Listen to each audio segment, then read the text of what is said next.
Joe, the speaking out movement is not a funny thing to talk about. It's a great thing to talk. Me too.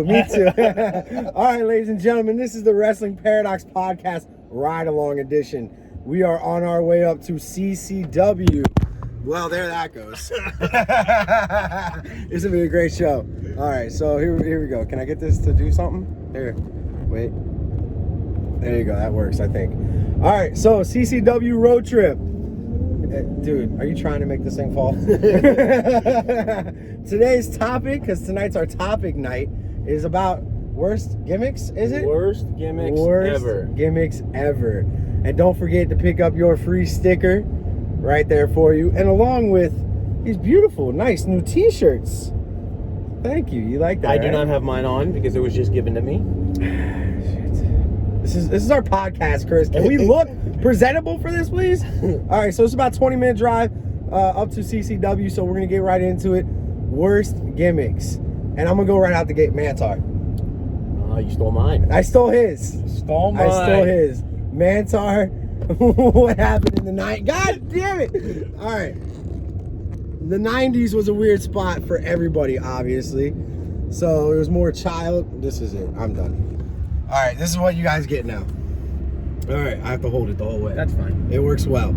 All right, so Mantar. Do you like Mantar? It was the weirdest thought process ever, because he had like a horse body, and then he had the man body. With the man body with a horse head, but. Like watching him trying to get into the ring for the first time, it was like this oversized head, and it was just, oh man, it was the 90s in a nutshell. Like it was the 90s in a nutshell. I think it falls in there with Max Moon and all that, right? Yeah, but Max Moon was kind of interesting. I mean, he shot lasers from his hands and shit like that. Chris still thinks it's real. Yeah. All right, who you got? Who's your worst gimmick? I'm going The Goon. The Goon? Yes. Goon's awesome. The hockey player. Okay, but his wrestling boots were rubber ice skates. They look good. No. They look good. They were broken ankles waiting to happen. He had to walk bow-legged and everything. He had a fake front tooth, and it was just the worst. I mean, he was the best jobber for Bret Hart in the 90s, 95. Looked great doing it. Yeah, he did. All right. So we got Mantar and the Goon. Mm-hmm. With honorable mention, Max Moon. Yeah. All right. So I'm gonna go a little more 99 WCW. Okay. There was a wrestler who got tired of his gimmick in WWE, and he made the jump.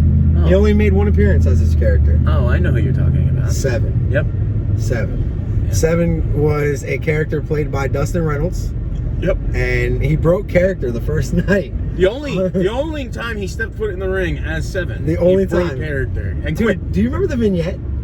Yes, it was the most weirdest vignettes ever, because he wanted the theory was he wanted to take the souls of little kids, but he just looked like Uncle Fester in a window, basically, like a child who wrote predator. that character? Did it ever come out?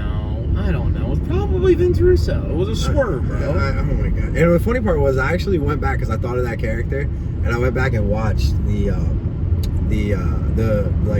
that whole entrance of him, and I'm surprised they allow him on TNT now. Because he was out there, and he's like these sons of bitches on TNT and throwing it out there, and I'm like, oh, like you're back, man. It's 2020 now, but nice. Yeah, it was a weird time. That was definitely interesting. So what do you got now? I'm gonna go Aldo Montoya. Who? Aldo Montoya. Aldo Montoya? Who was just incredible in ECW and in WWF and WWF during the Invasion era. Aldo Montoya it looked like a jock strap wrapped around his head and face, and it was yellow, and then he had the red, green, and yellow pants. He was supposed to be a Portuguese soccer player, and he was supposed to throw soccer balls out in the crowd for the kids and everything like that. But it just didn't go along great. It didn't click. No, it did not. It was, but he turned out to be just incredible. But I like Justin. I love Justin. I thought he was great. Yeah. It sucks, man. They do these characters, and it's like, somebody. They just let them wrestle. Yeah.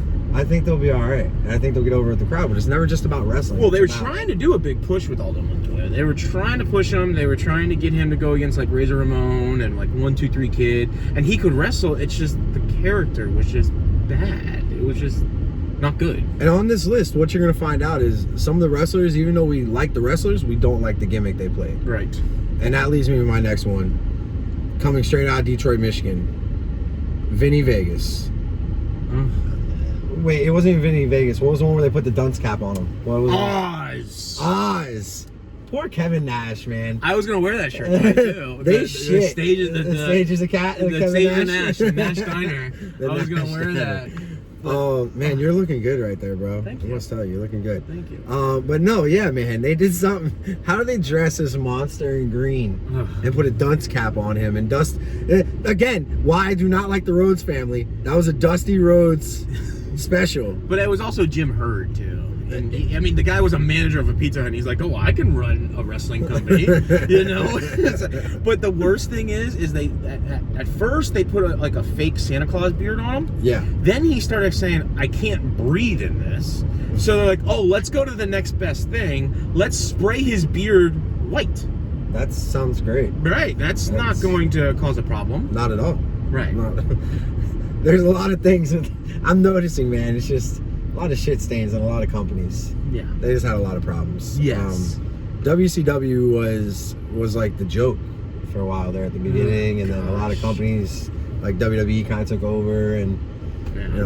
The thing is too is they were like real when they took over NWA. They were trying to do like real names and and shit like that. And then WWF in the mid '90s was like all gimmick comic book, like, oh, we got the Goon and we've got Razor Ramon, who, by the way, when Razor Ramon first debuted, peek behind the curtain, I did not know those were razors on his trunks, because if you remember when we were younger and we would go to like movie theaters, they would give us the ticket stubs. Yeah, I thought they were movie theater ticket stubs. I'm like, why does he have ticket stubs on his ass and on his knee pads? They look good. Yeah, they look good. Then as I got older, I'm like, oh, those are razors. Yeah, Razor Ramon. Right. Yeah. I'm like, Razor's it just didn't click. Didn't click. I'm like, why are there fucking? But I was also like 8, 9, or 10 years old at the time. I'm like, why are there movie tickets on his? Like, I'm like, okay, cool. He's an actor. All right. The old thing of Kevin Nash and Scott Hall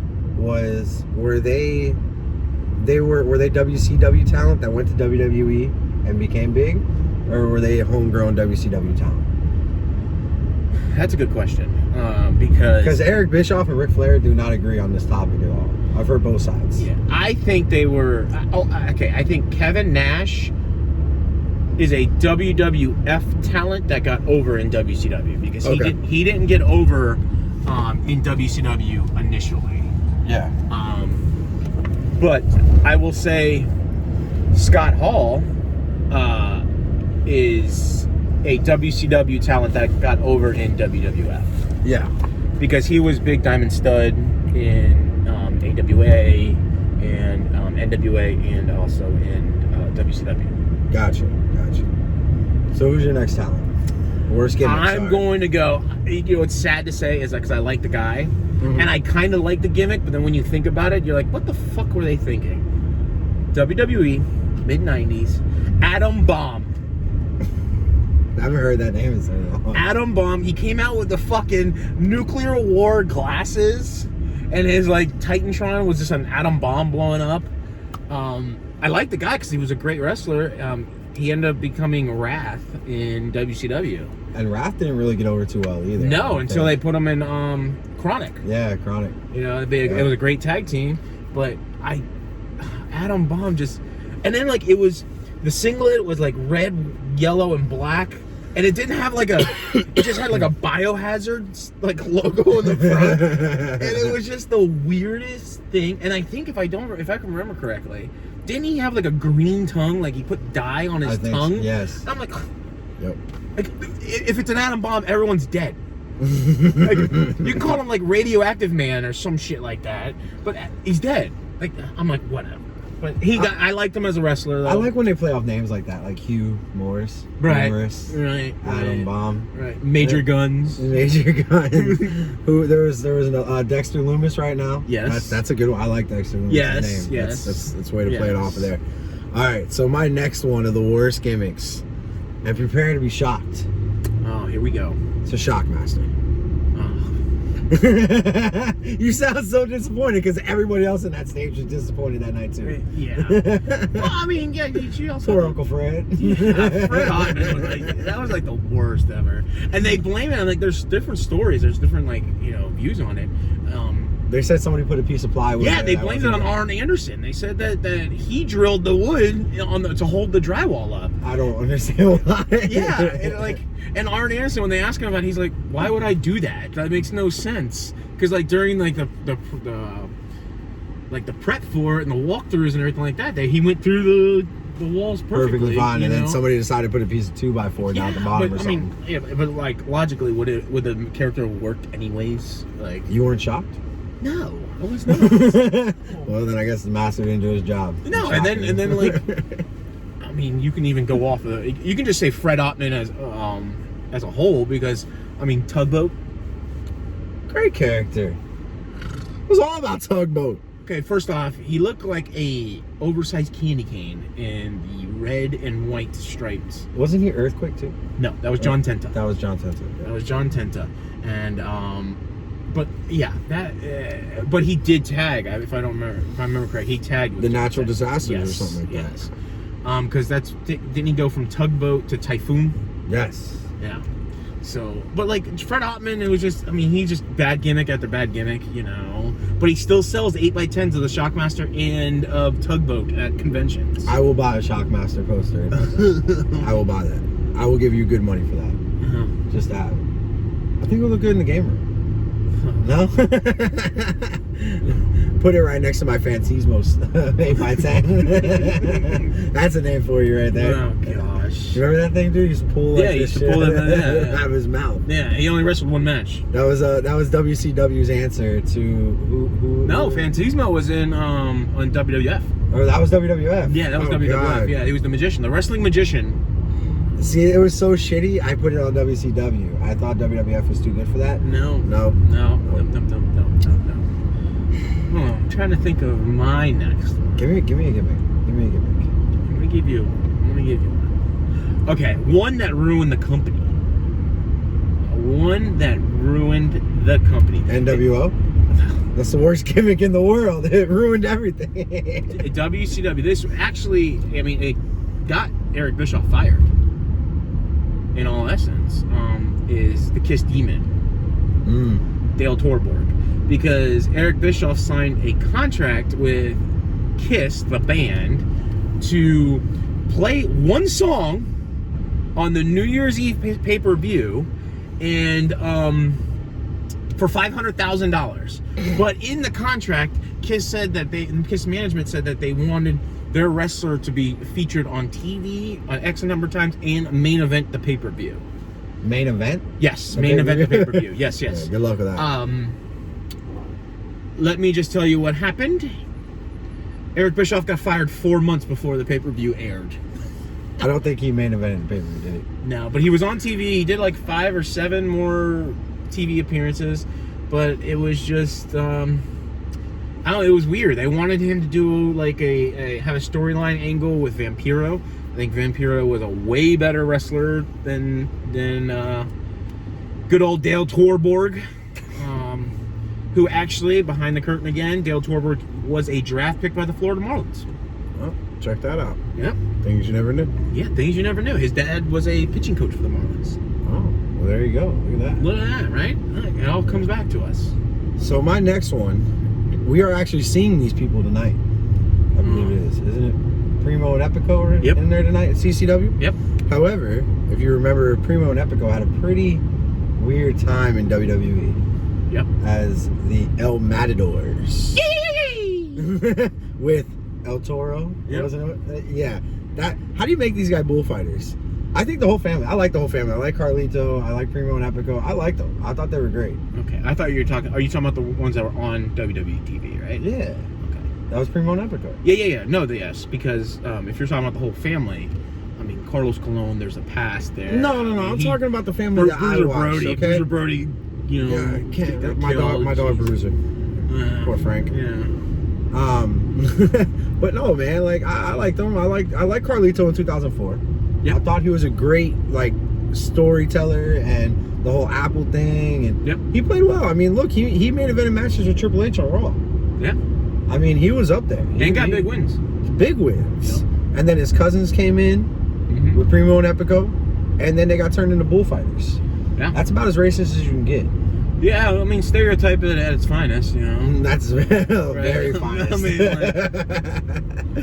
but did you see the shout out that was it Primo got on the Undertaker's last ride? No. Yeah, he trained him. He got him back in shape. Primo got Undertaker back in shape? Yeah, he got him got the ring rust off him, and Undertaker I don't know if he asked WWE to send him a jobber to get him the ring rust off. Send me the worst guy on your contract right now. I don't know. I see him pop up. I just scratch my head what the fuck? Are you shitting me? This guy's gonna train one of the best wrestlers of all time? So there was a story that I read about Carlito a couple weeks ago. And Carlito, he actually doesn't like apples. No, he loves oranges. He was supposed to come back. Yes. And they don't know what happened or where it got lost. But at some point, I guess they said he was not needed. I think it was politics. If I remember correctly. Yeah, it was politics. I mean, Carlito comes back. That's a hell of a pop. Yeah. As soon as that music hits and I spit in the face of people who are cool. But I think it was. I think it had something to do with the wellness policy. Politics. Whoa! I know it's topic show. Wellness policy. I don't have to see Jimmy Havoc no more. Come on. Hey, come on, what, man? Come on, what? That was the best thing I woke up to. Look, Jimmy Havoc, I understand drugs are a serious thing. I hope you get better, man, but you're not on my TV anymore. I don't think it's drugs. I think it's actually alcohol. Alcohol? Yes, I think it's Well, you remember he got into that big fight with the dum-dum on commentary, Excalibur. They got into a big fight at a roadhouse or something. Yes. Crab House. Yes. Up in Baltimore. Yeah, Jimmy Seafood. Yeah, Jimmy for Seafood. Yes. It's a very popular restaurant for a lot of wrestlers. Yes, and but during this whole speaking out movement, I was reading the stories and everything like that. And this one guy was in a bar after their show, and he just went up to Jimmy and said, "Hey, nice match, blah blah blah." And Jimmy didn't even say one word; just turned around and just punched the guy in the face. I would beat the fuck out of Jimmy Havoc, bro. I'm sorry. When they confronted Jimmy about it, he said he had no recollection of the night before. So I feel like Jimmy Havoc and Joey Janela fall in the same category. That's two wrestlers I feel like I can beat up in real life. I'm just gonna let you know, Joey Janela, knocked down for Menzo. Not a part of the speaking out movement, by the way. He's not. He's not. That's why he's my boy. Okay. Him and I mean, I got pictures with him. That's cool. Not those pictures. I got pictures of me with Joey Ryan's dick. What does that do for anybody? So you're the anonymous dude. Who? All right, we'll dip into that for another thing. All right, so let's go back. Wait, no, Jack Gallagher got released. Yes. Can't forget to mention that. Yes. Keeping you guys updated here. They've erased today. They erased everything off the website. Everything out of the history of Jack Gallagher. Now off the website, there was no history of him winning the Cruiserweight title. Nothing. Is it on Wikipedia still or something? Yeah, it's still on Wikipedia, but anything tied to WWE, nothing. All right, so here's my question: what did Jack Gallagher do? Still has not come out yet. Okay, but Velveteen Dream. Oh, Matt Riddle. Yeah, Matt Riddle and something about his wife. Well, Matt Riddle, it keeps coming out and saying that it's a female that that was stalking him and stuff like that. But then I read something last night that it's an actual male that he's stalking the male. I don't know if those were fake or what, but it was talking about, I can't wait to see you in those tight jeans with a huge cock. Matt Riddle said that to somebody? Yes. Does not surprise me. Yes. Not one bit. I was like, woo. You know where I lost my respect for Riddle? When he doesn't wear shoes in the wrestling ring? That little gay flop that he does with his feet where he kicks off his feet. No, it's when... Anyone that wears slides is a homo to me. I'm wearing shoes today, bro. I know you are. That's not a homophobic slur, by the way. That is because he always wears slides. Always wears slides. Always wears slides. I went on one of my anniversary dates in slides, okay? Yeah. But no, so, what were we talking about? No, Matt Riddle, the day that so Matt Riddle was in NXT, and all, if you don't know, NXT wrestlers basically live on campuses out there, and they're all in the community. So NXT, they were having a show, and Matt Riddle didn't have a ride. Right. And Matt Riddle went on Twitter and blasted everybody saying, "Oh, we're all supposed to be friends. We're all supposed to be family. Where's my friends and family when I need a ride?" Like, bro, jump on the fucking bus, man. It drives by the campus every day. Yeah. I don't get it. Like, why is he so salty he couldn't get a ride? Nobody liked him. I know the worst thing is, like, where they live, because we drove by the Performance Center. We've driven by Full Sail and everything like that. It's literally 2 miles? If that. Dude. 3 miles? if that, from where all the wrestlers stay. Like, he could have walked. Yeah. I mean, granted, he's got to put shoes on, but, you know, because then they mistake him for a homeless person in Orlando. Well, Castleberry. Castleberry. All right. So let's get back to the list. Yes. I'm going more modern. And this is a character I do not like. I like the wrestler. She's starting to grow on me. She's in NXT. And that's Shotzi Blackheart. I don't like this character of the tank riding out in your little baby tank. Can any of our fans please address the situation that I have? Is she Asian or is she white? I don't know. Maybe we can get an answer. I don't know either. It's I don't know. Does she just put like so much makeup on that she just like drags out her eyes? Because that's a stereotype too. Yeah. I'm gonna go out with my speaking out movement, and I'm gonna say I feel offended by that. Offended. Right. I don't know how to label her. I think that's my problem. Maybe she's related to Abaddon. Dude, Abaddon.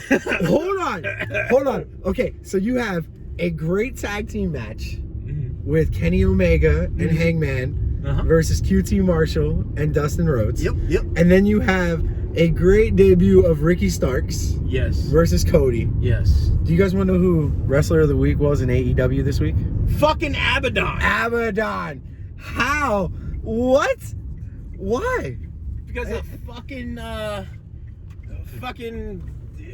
my gosh. It makes no sense. Pale grandma with red hair with fucking cataracts. I thought she ate a tampon.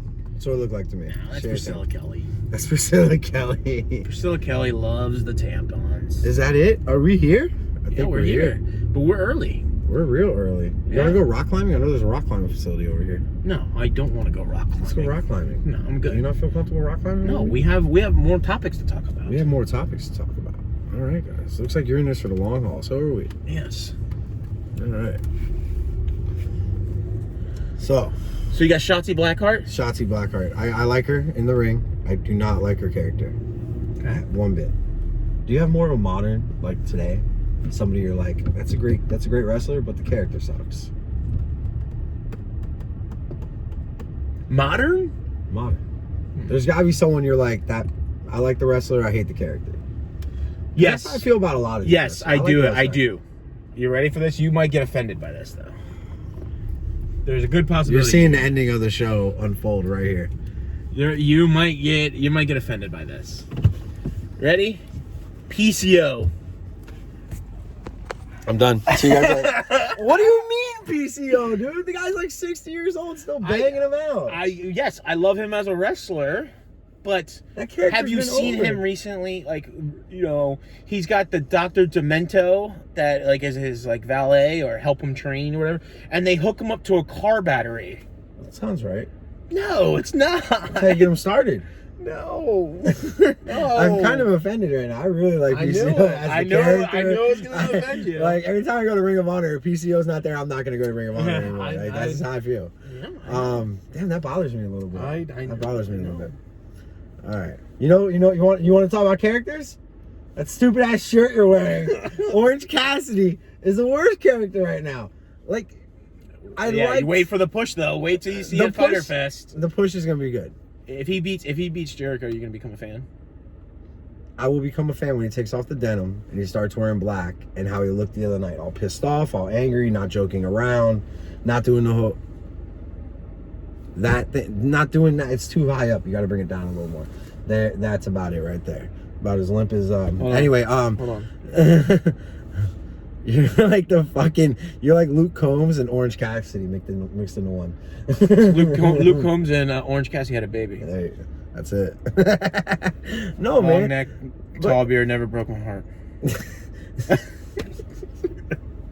No, but look, he came out the other night swinging. Right. Like firing right out the gate. It looked hot. I'll say it again. He has the best Superman punch in the business right now. Yeah. He looks great. He gets all the way back. He flexes. He looks great. If you outlined him, perfect Superman punch. However, once he threw on the denim jacket, it killed me. I was like, oh, he's back to himself again. Yeah, but you gotta turn the light switch on and off. That's why. Yeah, but that doesn't make sense to me. Like when he wrestled Pac, it was a joke match for the first 6 minutes. Yeah, but then when when that light switch turned on, it was almost match of the night. It was match of the night, but why can't? No, it wasn't match of the night. Why couldn't I get 20 minutes match of the night? Why'd I have to get 14 minutes and then 6 minutes of bullshit?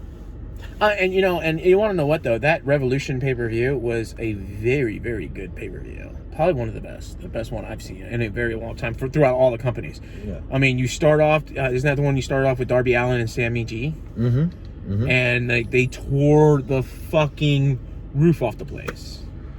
That's your future. Yeah. That's your future of the companies. That's your future of wrestling. Yeah. Sammy Guevara, Darby Allin, MJF. That's one thing I say for AEW. They're pulling it together. They have people that can pull that company all the way through. You're not relying on Jericho to carry the company for the next 10 years. Right. You're not relying on Jake Hager to carry the company the next 10 years. No, you have some homegrown talent coming up. I consider MJF homegrown. I consider Jungle Boy homegrown. They got a lot of homegrown talent that's really grown on me. Right. You know, and then that girl, Anna Jay. Dude, like I said the other night, Anna Jay is the one person that has come out of the back in any of the companies, major companies, where I had zero interest at the very beginning. And by the end of the match, I was like, I want to see what she does next week. I want to see the next 3 weeks of her. Yeah. Because the Dark Order coming involved in that, just kind of picking her up and walking her out, that tweaked my interest just a tad. Yeah, and I think also what's great too is Ricky Starks was signed this week. Ricky Starks was signed to a contract. Future workhorse for AEW. Yep, definitely. And I called it. I called it 2 weeks ago. I said, man, this guy's. I was like, if they don't sign him, like, I almost wonder, because he was TV champion and Power. I almost wonder if he knew something was about to go down, because he didn't even lose the belt. He just dropped it. He just gave it to him. Well, maybe he knew his contract was coming up and they were trying to offer it. No. Well. I know we don't talk about this company, but Dave Lagana, with the head of NWA Power, resigned, and they've closed up shop for right now. NWA Power is not on right now. No, not around right now. Well, ever since Jim Cornette got fucking the boot, it hasn't been the same. Well, I mean, it came out today that Big Show has slept with Jim Cornette's wife. What? Yes, I've been at work all day. I have been in a hole. I have no knowledge. I wanted to get your reaction, your real reaction. No knowledge of anything. Wait. Big Show. Yes. Has slept with Jim Cornette's wife. Yes. God, that's not the biggest fuck you ever. Do you remember Jim Cornette's best friend, Bolin? Yeah. Yes. Yeah. Yes. He's got a podcast called The Bolin Alley. Right. And he actually sided with the accusers, like he knows firsthand that stuff went down. And he named Big Show. Did he say Big Show or Paul White? No, he named Big Show. Oh, wow. He says, I guess it was when Big Show was sent down to OVW. Mm-hmm. And he came around the corner and saw Big Show sitting naked, smoking a cigarette. He had just got done railing Jim Cornette's wife. Just like Hulk Hogan status, just get out and call The Rock a half, like, hey, family show. Yeah. Yeah. Dude, that's wild. That's wild. Yes. Just smoking a cigar, just got done pounding the promoter's wife. Yeah. And, well, it's come out that Jim Cornette and his wife are swingers. I have heard that. So now I listen to Cornette every week. I know you despise it. You hate it. Yeah, I don't like him. But because he doesn't change with the times. Like, it's not. Well, of course not. The guy grew up in. He watched the '60s, watched the '70s, watched the '80s. You're not going to get him. And he's the reason why the world is the way it is right now. What doesn't change? It doesn't change with the times. I do not believe in his personal views or political views, but wrestling wise, I'm a huge fan of Jim Cornette. Mm-hmm. I thought. I like to believe kayfabe is still alive. Mm-hmm. You know, I can't believe kayfabe's alive when, you know, like, you want me to believe Joey Nutella's a badass? What's his real name? Joey Janela. Joey Janela. It's not Nutella. You want me to believe he's really badass? He should have walked up and punched Enzo in the mouth. And I'm like, okay, he's legit. But no, he ran away like a little girl. Then you see Kenny Omega having breakfast with fucking, I don't know, one of fucking, who are they fighting against? One of the Lucha Bros. Like, there's no kayfabe anymore. And that bothers me. I want to see kayfabe. And I think that's where I side with Cornette. Kayfabe's died. The same thing with Becky Lynch. Why'd she have to have a kid right now? Yeah, but I mean, kayfabe died with the internet. Why did Becky Lynch have to have a kid? Becky Lynch didn't have to have a kid. She could have signed on top for the next 3 years and then worry about the kid in the future. Kayfabe died with the internet. Like, you could keep kayfabe alive when you just had the dirt sheets and the magazines, you know, and shit like that. But when the internet, everything's at our hand. Like, I was getting updates all day today about the speaking out movement and, you know, Big Show railing, you know, Jimmy's wife, you know, and everything like that. So, I mean, it's literally with, like, I could pull down the fucking I'm interested because I think now I wonder if Colt to Cornette, the corny drive-through. It's probably, see, like, here, I got an interview with Mike Chioda being released from WWE, how he was shocked and everything like that. It's literally like... Wait, you think he was shocked? Yeah, he did not think he was going to get... See, I totally took that the wrong way. When Mike Chioda got released, my first instinct was, Chioda has done this for 20 plus years. Mm-hmm. He has the money. Like Jimmy Corderas. He knows another person on that roster, another referee who's up and coming, needs the job a lot more. So my first instinct was he was going home to be a dad for a while. Nah, he came out and said he was very shocked. He didn't. That interests me because he thought he was going to go into a like a backstage role, like a talent relations role, which, I mean, dude, if you've been with the company for 20 plus years, you should. Do you know who got fucked the most out of that quarantine? Heath Slater. Lance Storm. Oh yeah, he closed his whole school down in the Northeast. Closed the school down, moved to Connecticut, and then like got released 3 months later. Yep. Like, I felt bad for Lance Storm. Like, he did everything that they were like, hey, we want you to come on board, we want you to do this. Like, that sucks, man. I wonder when they let him go, if Vince and like Triple H looked at him and go, can I be serious for a second? Dude, they played to the characters, man. Oh, they released IRS on tax day. Yes, they did. They played to the characters. And someone created a fake Twitter account and said, I can't believe I lost my job on tax day. And it was Mike Rotunda, but it was a fake account. And it might have been Bray. Well, Bray and Bo Dallas came out and said, yeah, that's not his account. He does not